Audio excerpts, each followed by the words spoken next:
Today, just behind me right now, I know you guys were asked, what house are you in as you come in? So just a reminder of the red house, white house, blue house.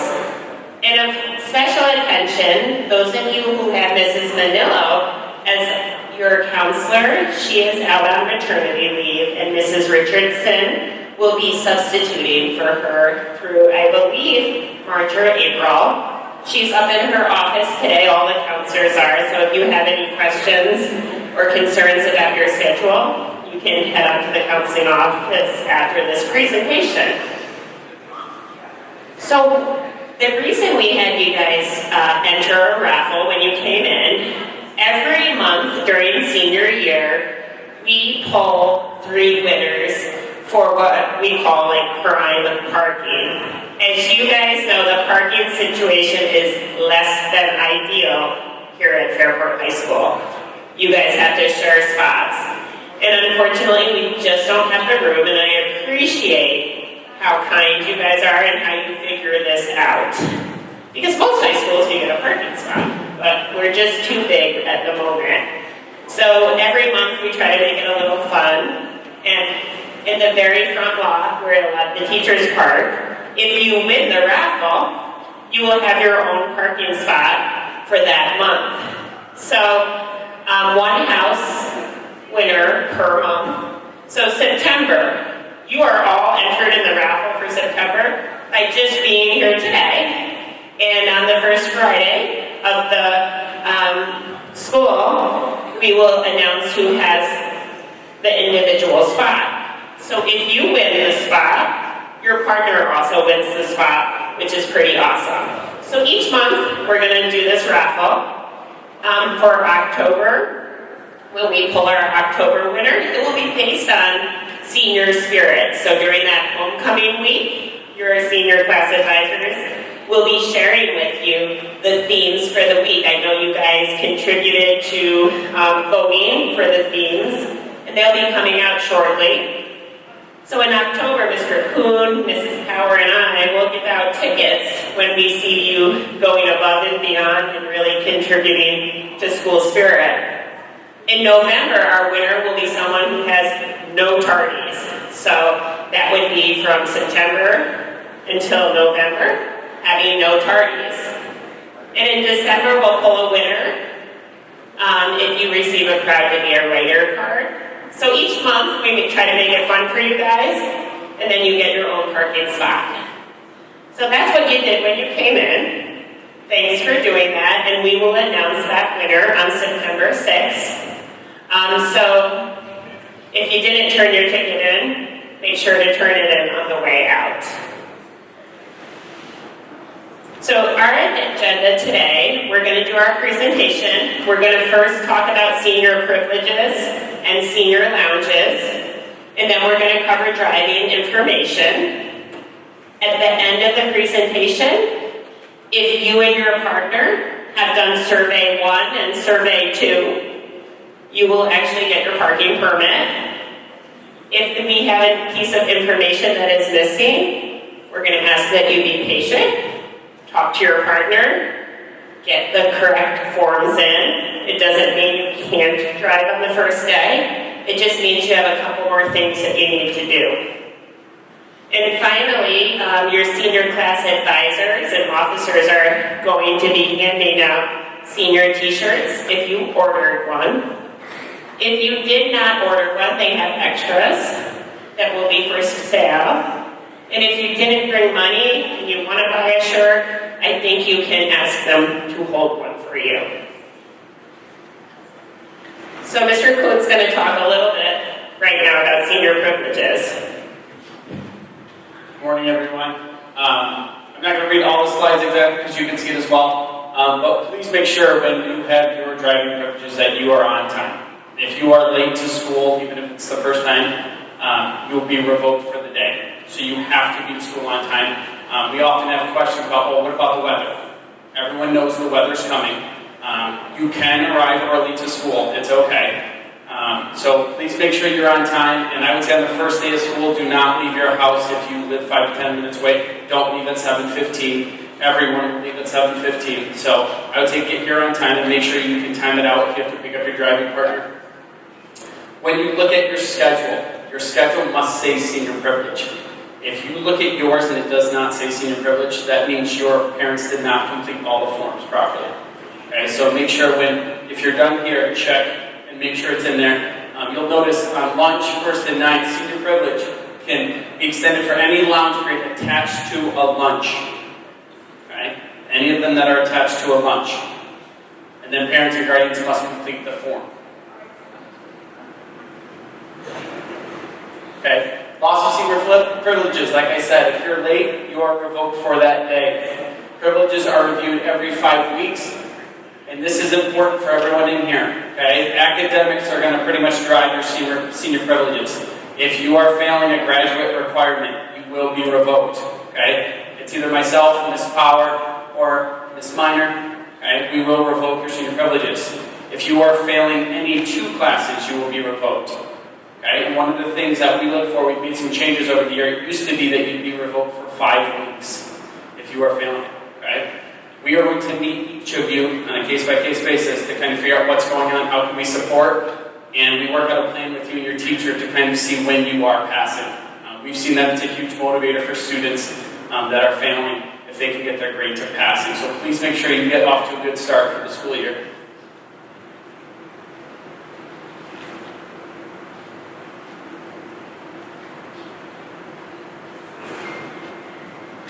Thanks, Mr. Kuhn. So before I start talking about driving, the word of the day is patience, because we all need to have patience when we're dealing with our driving situation. There's about 300 parking spots for 450 of you, plus our guests who sometimes substitute, plus our contractors.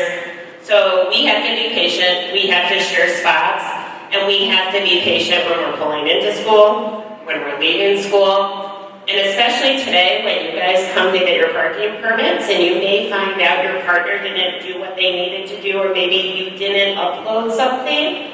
I'm going to remind you guys to be patient. We will all figure this out. Everybody that wants to will ultimately drive, but we have to take some steps to make that happen. Our top priority when you guys are driving here on campus is safety. Number 1, we want you to be safe, and we want everyone around you to be safe. So it seems like we're really strict, or it seems like we have a lot of rules. We do, because we need to keep everyone in this building safe. And parking is not a right, it's a privilege. So we don't want to take parking from you, but we can. But hopefully that won't happen to anyone. So before we I get this question a lot, dive deeper. How many students can be in your car? Some of you who are 16 or 17 have what's called a junior driving license. And this is not Fairport's rule, this is New York State Department of Motor Vehicles. You no more than 1 passenger under the age of 21 unless the passengers are your immediate family. So what that really means is you could drive your partner and a sibling, because a sibling is an immediate family. So if mom and dad are saying you're driving your brother and sister and you need to bring your partner, that's not a reason to have your own parking spot, because you can drive your immediate family as well. If you guys don't follow that rule, the consequences are much bigger than Fairport High School. Your license can be suspended for 60 days if it's violated. Some of you might have your standard license if you're 18, or if you're 17 and you've taken driver's education. And with that, the rule is no more than 4 passengers, and that's a Fairport guideline. You can have 4 people in your car, so that would mean you and your driving partner, and 2 additional passengers. So I'm sure you guys know this because you have one of the 2 licenses, but just always remember, New York State has rules, but we also have rules here too at Fairport. Important reminder, 10 miles miles per hour. Stop signs are not stoptional. You need to abide by stop signs. The only time that it might be okay not to stop is if Mrs. Power, Mr. Kuhn, or I are waving you through. If someone's directing you through a stop sign because we're trying to move traffic, that is okay. But there's this stop sign right when you head out of school before you hit the traffic light. You are expected to stop. If you're going to lunch, you cannot just fly through that stop sign. We have so many near accidents there, and we actually, unfortunately, have to watch a lot of videos sometimes because parents and teachers will see someone blow the stop sign, and then we'll have to get on our computers and we'll have to see who was driving the little gray Honda Civic or whatever they report, and then we have to kind of talk to you and pull your senior driving privileges for a period of time. So really, guys, it's pretty simple. Drive smart to keep your privileges. School buses, they are like the king on the campus, right? They're also the kings on the road. Buses kind of trump everything. Because if our buses don't get kids to school on time, it messes up the whole chain for schools. So, obviously, if a bus is stopped and its red lights are flashing, you have to stop. I cannot tell you how many cars we see go by buses on Arrow Road.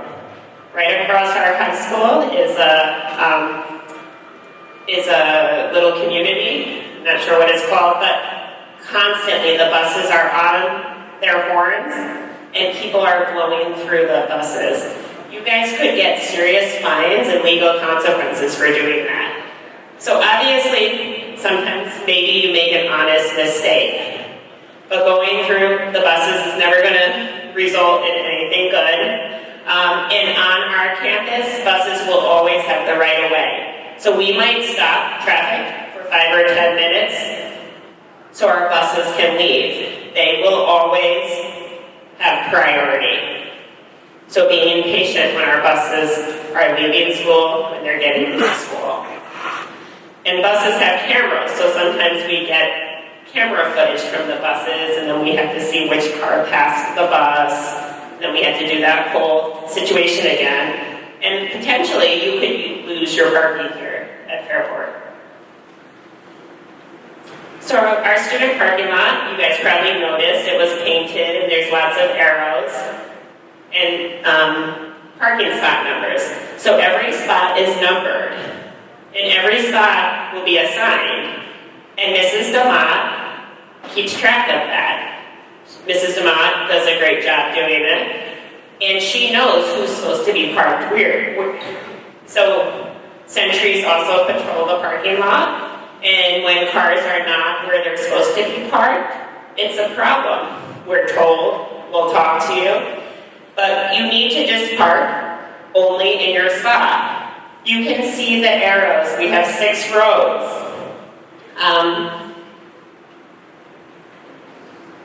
You'll see which arrows go. And there's one way to go down and one way to leave.